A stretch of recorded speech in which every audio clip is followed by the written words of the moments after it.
తాజా వార్త ఏంటంటే ఆంధ్ర పోలీసులు గంజాయి కేసులో పట్టుబడ్డారు బాచుపల్లిలో. అసలు ఇప్పుడు ఈ ఎలక్షన్స్ జరుగుతున్న ఈ మూమెంట్లో ఆంధ్ర పోలీసులు ఇలా పట్టుబడటం వెనక అసలు కథాకమ్మం విషయం ఏంటంటారు?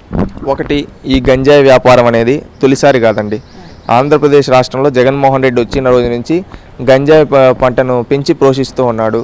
ఆ రోజు నుంచి గంజాయి ఏమంటే రాష్ట్రంలో తెలుగుదేశం పార్టీ వాళ్ళు అన్నారు. అదేవిధంగా అనేక మంది మాకు గంజాయిని బ్యాన్ చేయండి అని చెప్పి చాలామంది ఉద్యమాలు చేశారు. కానీ జగన్మోహన్ రెడ్డి గారు ఎక్కడా పట్టించుకోకుండా గంజాయి పంటను పెంచి పోషిస్తూ వీళ్ళ ఒక ఎమ్మెల్సీ అనంతబాబు అనే ఆయన దగ్గర నుంచి ఈ విధంగా ద్వారంపూడి చంద్రశేఖర్ రెడ్డి, వైఎస్ జగన్మోహన్ రెడ్డి ఇలాంటి పెద్ద పెద్ద హస్తాలు. ఏ విధంగా అంటే అనంతబాబు అనే వ్యక్తి గంజాయి పంటని ఏజెన్సీ ప్రాంతాల్లో అక్కడ రైతుల్ని అమాయకులను చేసి వాళ్ళ చేత బెదిరించి అక్కడ పంటలు పండించి ఆ పండిన పంటల్ని కట్ చేయించి దాన్ని గంజాయిని స్మగ్లింగ్ చేయిస్తూ దాంట్లో వేల కోట్లు అనేది చేశారు. ఈరోజు ఆంధ్రప్రదేశ్ రాష్ట్రంలో చూస్తే శ్రీకాకుళం నుంచి అనంతపురం వరకు ఎన్నో ప్రాంతాల్లో ఎంతోమంది యువతను గంజాయిలకు బానిసలుగా చేసి గంజాయిని అలవాటుగా చేసి గంజాయి లేకపోతే ఇంకా లేదన్న విధంగా తయారు చేశారు.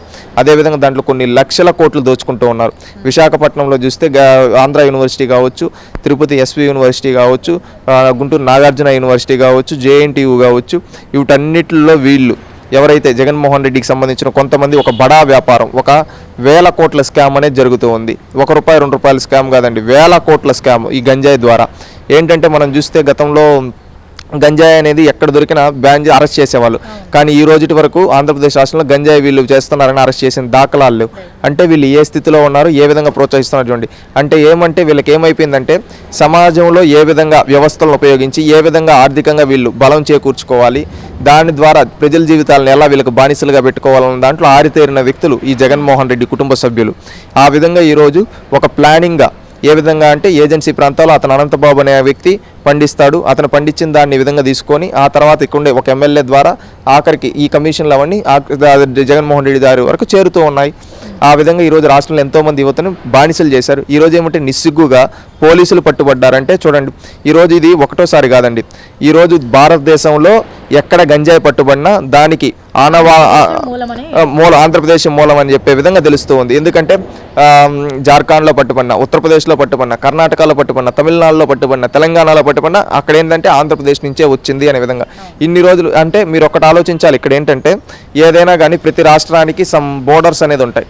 ఆ బోర్డర్స్లో ఆ రాష్ట్ర పోలీస్ వాళ్ళు ఉంటారు, అదేవిధంగా పక్క రాష్ట్ర పోలీస్ వాళ్ళు ఉంటారు.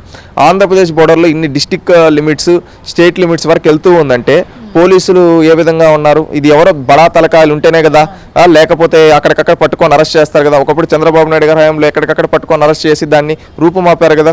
ఈరోజు ఎందుకంటే ఇక్కడ బడా నాయకులు ఉన్నారు, సాక్షాత్తు ముఖ్యమంత్రులు తలకాయలు ఉన్నాయి కాబట్టి వీళ్ళు ఏమీ చేయలేక ఈ విధంగా మాఫియాలు ఇవి చేస్తూ యువత జీవితాన్ని నాశనం చేస్తూ ఈ గంజాయికి బలైపోయే విధంగా చేస్తూ ఉన్నారు. వీళ్ళు ఓట్ల రాజకీయం కోసం, వీళ్ళు ఆర్థికంగా బలపడడం కోసం పేద ప్రజల ప్రాణాలు తీస్తూ ఉన్నారు.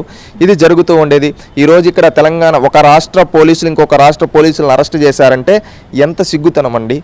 ఈరోజు రాష్ట్రంలో ఏదైనా శాంతి భద్రతలు తప్పిదంటే కాపాడాల్సిన పోలీసు, అలాంటి పోలీసులే నిస్సిగ్గుగా గంజాయి ఈ విధంగా స్మగ్లింగ్ చేస్తూ ఉన్నారంటే ఇంకేమేమి ఉంటుంది. ఇక్కడ డిపార్ట్మెంట్ కూడా దీనికి తగినట్టు ఇదే విధంగా కేంద్ర హోంశాఖ కూడా దీంట్లో ఇన్వాల్వ్ అయ్యి ఈ రాష్ట్ర పోలీసు ఒక రాష్ట్ర పోలీసులు ఈ విధంగా చేశారంటే వాళ్ళపైన తక్షణమే చర్యలు తీసుకొని, అదేవిధంగా దీనికి కారకులైన ఎంత పెద్ద ఒక పోలీసు ఈ విధంగా స్మగ్లింగ్ చేస్తుంటే వాళ్ళపైన ఎంత ఇన్ఫ్లుయెన్స్ ఉంటే చేయగలుగుతాడు, దాని వెనకాల ఎవరైనా వాళ్ళందరిపైన చర్యలు తీసుకోవాలి. గంజాయి అనేది లేకుండా గంజాయి విముక్త ఆంధ్రప్రదేశ్గా కావాలని మేము కోరుకుంటూ ఉన్నాం. ఎందుకంటే దీనివల్ల ఎన్నో కుటుంబాలు నాశనం అయిపోతున్నాయండి. అందుకోసమని ఈ గంజాయి విముక్త ఆంధ్రప్రదేశ్ మేము కోరుకుంటూ ఉన్నాం. అదేవిధంగా ఇప్పుడు దీనికి కారకులైన వాళ్ళని శిక్షించాలి. నిస్సిగ్గుగా ఈ విధంగా చేసే జగన్మోహన్ రెడ్డి గారు క్షమాపణ చెప్పాలి రాష్ట్ర ప్రజలకి. వాళ్ళ ఆర్థిక వనరుల కోసం పేద ప్రజల ప్రాణాలు తీస్తున్నాడు ఈ జగన్మోహన్ రెడ్డి. ఇదే విధంగా పోలీసులు కూడా మారాలి. ఏదో వీళ్ళేదో మేమేదో అనుకొని వాళ్ళ కోసం వీళ్ళ కోసం పనిచేస్తే మీరు చరిత్రహీనులుగా మిగిలిపోతారు. మంచిగా పనిచేయండి, మంచిగా పనిచేసి మీకంటూ ఒక సర్వీస్ ఉంది, గుర్తింపు ఉంది. ఈరోజు ఒక పోలీసు అంత కష్టపడి చదివి చట్టాన్ని కాపాడాల్సిన పోలీసులే ఈ విధంగా వాళ్ళ దగ్గర లోనయ్యారంటే ఇంకా ఏ విధమైన పరిస్థితులను మనం అర్థం చేసుకోవచ్చు. ఇకనైనా వీరు మారతారని ఆశిస్తూ ఉన్నాం. ఎందుకంటే ఇన్ని రోజులు ఏదో అయిపోయింది, ఇకనైనా తప్పులు సరిదిద్దుకోండి. ఈ విధంగా గంజాయి అనేది రూపం ఆపండి. ఒక బాధ్యత గల పోలీసుల్లాగా మీరు చేయండి అని చెప్పి తెలియజేసుకుంటూ ఉన్నాం.